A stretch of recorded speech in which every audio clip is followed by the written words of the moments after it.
बौद्ध लेण्यांमधील बोधिसत्वाच्या आणि इतर मूर्तीविषयी. बौद्ध धम्म प्रमाणेच ब्राह्मणी धर्मात सुरुवातीला मूर्तीपूजा नव्हती. महायानी पंथात मूर्तीपूजा झाल्यावर किती काळ नंतर हिंदू धर्मात मूर्तीपूजा सुरू झाली. कोणी कोणाचे देव घेतले हा वादाचा प्रश्न आहे. बरेच लेणी अभ्यासक लेणींवर अभ्यास करण्यासाठी जात असतात. अनेक पर्यटक लेणींवर येत असतात. अशा वेळी लेणींवरील असलेली मूर्ती कोणाची हे त्यांना ओळखता येत नाही.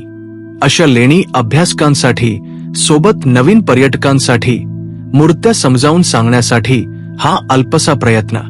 अवलोकितेश्वर. महायानामध्ये अवलोकितेश्वर हा एक फार महत्वाचा आणि उपासकांचा आवडता बोधिसत्व आहे. त्याच्या डाव्या हातात देठासकट कमळाचे फूल असून उजव्या हातात अमृताचा घट असतो. बऱ्याच वेळा त्याच्या दोन्ही बाजूस 2 स्त्रियांच्या आकृत्या असतात. त्यापैकी एक तारा आणि दुसरी भ्रुकुटी असते. खाली चबुत्यावर शुचिमुख नावाचा प्राणी दयेची भीक मागत आहे असे दाखविलेले असते. अवलोकितेश्वराच्या आणि बहुतेक इतर बोधिसत्वाच्या डोक्यावर अत्यंत कलाकुसरीचे काम असलेला रत्नजडित मुकुट असतो. मुकुटावर वरच्या भागात नेहमीच भगवान बुद्धाची एक लहानशी मूर्ती असते. बोधिसत्वाने जानवे घातलेले दाखवतात. पद्मपाणी. पद्मपाणी हा एक महत्वाचा महायानी बोधिसत्व आहे. त्याच्या एक हातात देठासकट कमळाचे फूल असून दुसऱ्या हाताने उपासकांना संरक्षण देत आहे किंवा त्यांना उपदेश करत आहे असे दाखविलेले असते. मंजुश्री. मंजुश्री बोधिसत्व आसनावर किंवा सिंहासनावर बसलेला दाखवितात. मंजुश्री म्हणजे शहाणपण, वक्तृत्व आणि तल्लख बुद्धिमत्ता. चुकीच्या गोष्टी आणि असत्य यांना कापून टाकण्यासाठी त्याच्या उजव्या हातात तलवार आहे. त्याच्या डाव्या हातातील पुस्तक बुद्ध धम्मातील 10 पारमितांचे प्रतीक आहे. मंजुश्री नावाच्या धम्मोपदेशकाने बुद्ध धम्म प्रथम नेपाळात नेला. त्यालाच बोधिसत्वाचे स्वरूप दिले असले पाहिजे असे कित्येक पाश्चात्य पंडितांचे मत आहे. वज्रपाणी. वज्रपाणी बोधिसत्वाच्या उजव्या हातात शंख असून डाव्या हाताने वज्र धरले आहे. त्याच्या शिरस्त्राणात कधी कधी नाग दाखविलेले असतात. कधी कधी वज्रपाणीला 3 शिरे आणि 6 हात दाखविलेले असतात. या 6 हातांत शंख, वज्र, माला, बाण, धनुष्य आणि पाश धरलेले असतात. शक्ती नावाची स्त्री त्यांच्या शेजारी बसलेली असते. तारा. महायानी पंथात तारा ही अवलोकितेश्वर बोधिसत्वाची सहचारिणी आहे. ती नेहमीच न चुकता उपासकांचे संरक्षण करते अशी समजूत आहे. तिच्या डाव्या हातात देठासकट कमळाचे फूल असते आणि उजव्या हाताने ती उपासकांना संरक्षण देत आहे असे दाखविलेले असते. तारापूर शहर तिच्याच नावावरून पडलेले दिसते. प्रज्ञापारमिता. महायान पंथामध्ये प्रज्ञापारमिता ही विद्येची देवी मानलेली आहे. ती कमळाच्या फुलावर बसलेली असून तिने ग्रंथ आणि कमळाचे फूल हातात धरलेले असते. कधी कधी तिला 10 हात असलेले दाखवतात. त्या हातात एक पात्र, दोरीचा पाश, शंख, ग्रंथ, कमळाचे फूल, ध्वज, फळ, माला, तलवार आणि शेवटचा हात अभय मुद्रेत दाखविलेला असतो. मारीची ही आणखी एक महायान पंथातील देवी आहे. तिला 3 तोडे असतात.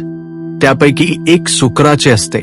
तिला 6 हात असून त्या हातामध्ये सुई, दोरा, अंकुश, बाण, धनुष्य, वज्र आणि अशोक आहे असे दिसते. ती घोड्यांच्या किंवा सुकराच्या रथात बसलेली असते. जांबाल.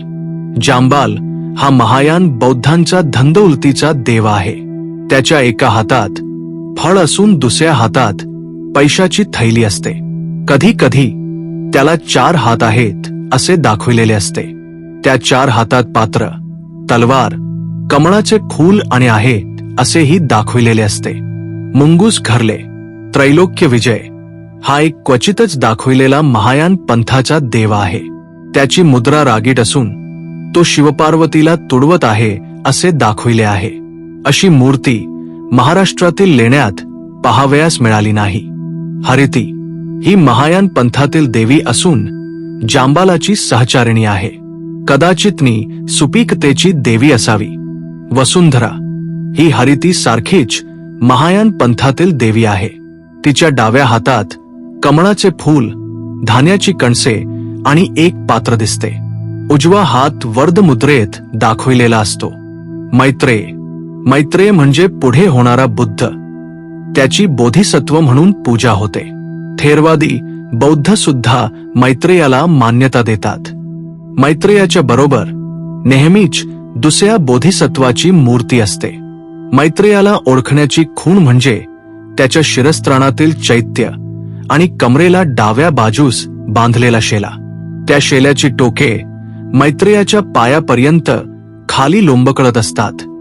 वर वर्णन केलेल्या देवदेवतांशिवाय महाराष्ट्रातील बौद्ध लेण्यात सामंतभद्र, रत्नपाणी, विश्वपाणी, ज्ञानकेतू, भद्रपाल, क्षितिगर्भ, घंटापाणी इत्यादी बोधिसत्व आणि सरस्वती, अपराजिता, वज्रधात्री, लोचना, मामकी, पांडुरा, चुंदा इत्यादी देवदेवतांच्या मूर्ती दिसतात. त्याचप्रमाणे इंद्र, यक्ष, किन्नर, गरुड, नाग इत्यादीच्याही मूर्त्या पाहावयास मिळतात.